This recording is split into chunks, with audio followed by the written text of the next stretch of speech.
Bismillahir Rahmanir Rahim. Nahmaduhu wa nusalli ala rasulihil kareem. So this weekend I went to meet one of my friends. So his grandfather, he had studied, or he went to visit Deoband a long time ago. So he was telling him a story. See, the reason that we have these stories, modern, that we transmit these stories, is that if we just hear the stories of Sahaba, Tabi'in, Tabu Tabi'in, Imam Bukhari, which is very useful, one negative thing that shaitan puts in our minds is, oh, this is the past, very long time ago. You could do that in 400 Hijri or 500 Hijri. You can't do it now.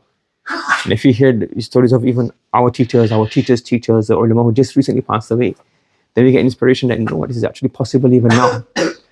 So he was saying he went to Deoband. And that time there was one young boy called Sayyid Ahmad. Who's called Sayyid Ahmad.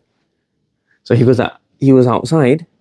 There was, in those, now you have electricity, but 1950s, 1960s, 1970s, electricity was still a bit coming. Everybody knew electricity was cut out.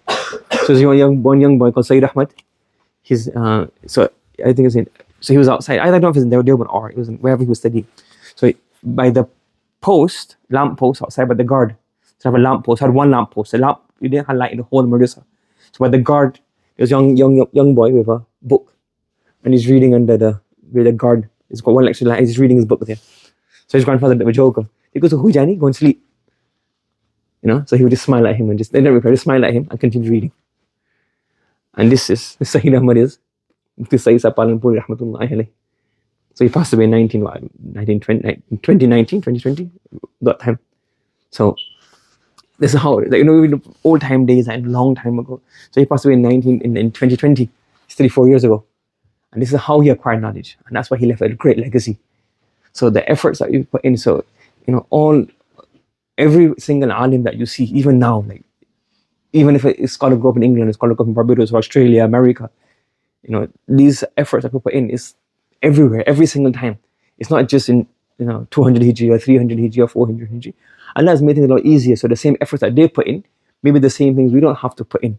But according to the standards of their time, they still have effort. So if you want to make any progress in anyhow, you have to put in the effort. Without sacrifice, you have to sacrifice play, you have to sacrifice a bit of sleep, you have to sacrifice something. You can't just have everything like live in a 5-star hotel and acquire knowledge.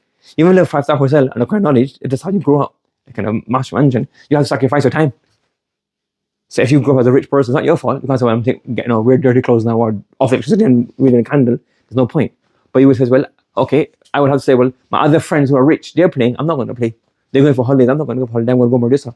I'm not going to, everywhere you have to sacrifice. Even, for example, you've got a really comfortable, you don't have to, it's a warm room, it's no cold room. You don't have to wear the Imam Kisai and wrap yourself in sheets and everything. But you still have to give the time up. So without some type of sacrifice, whether me sacrificing sleeping time, playing time, eating time, talking time, messing around time, without that, you're not going to make progress. So that's how, when you see Mufti Sayyid Al-Qalam, he's got Bukhari Sharah, Tirmidhi Sharah, Nukhbatul Fikr Sharah, and you got Rahmatullah al-Wasiya. We have aspirations to be like them.